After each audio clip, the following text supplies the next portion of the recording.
taariikhda uu ku fadhiyo gudoomiye Jawaari waxay qayb ka tahay astaanta qaranka Soomaaliya.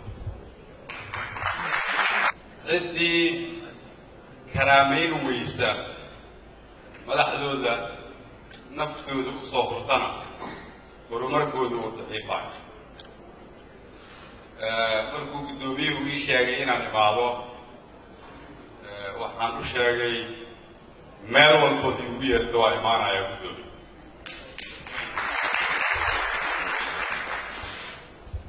maadaama Jawaari gudoomiyaheena Allah barakeeyo uu yahay astaanta qaranka, horta waxaan rabaa inaan ka codsado dadka howlkan ku jira inaan u qaadno heesta astaanta qaranka. alaala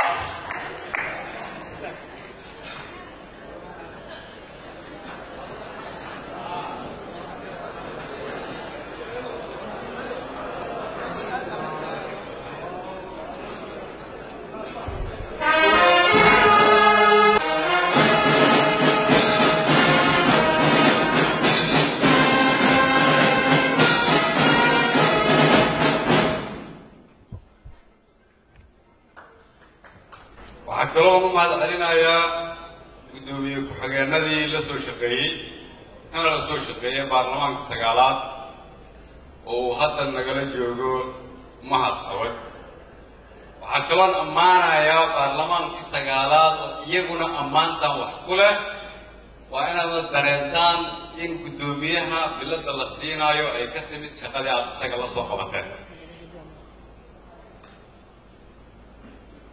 gudoomiye Jawaari waxa uu ka mid yahay dadka Soomaaliyeed oo ka turjuma shaqada xirfadeeda iyo qaabka loogu shaqeeyo kartiyuufna.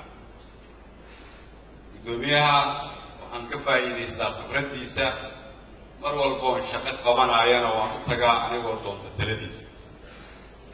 waa nin degan waddanimadiisa aan su'aal la gelin karin, dadka isku haya, dulqaadkiisu uu yahay geed weyn oo la hadsan karo.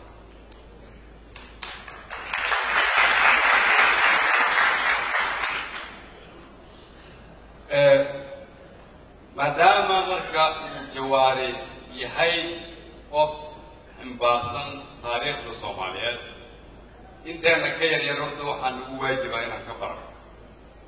isagana waxaan ka codsanayaa inuu na baro waxyaabaha naga qaldan iyo waxaan uga baahannahay taariikhda. laakiin waxaan rabaa halkan inaan laba eray ka iraahdo. haddii aad ku faraxsan tihiin in maanta xafladan lagu maamuuso gudoomiye Jawaari sida aan anigu ugu faraxsanahay, haddii aad rabtaan inaad u hiilisaan gudoomiye Jawaari, haddii aad rabtaan inaad maamuustaan gudoomiye Jawaari, waxaan idinkula talinayaa inaan yeelno sida soo socda. waa inaan ku caawinaa gudoomiye Jawaari si uu u arko waxa qalbigiisa ku jira. qalbigiisa waxa ku jira gudoomiye Jawaari haddaan akrinana waxa uu rajo ka qabaa inuu ka tago Soomaaliya ay xaq u leeyihiin dadka Soomaaliyeed oo naga dambeeya.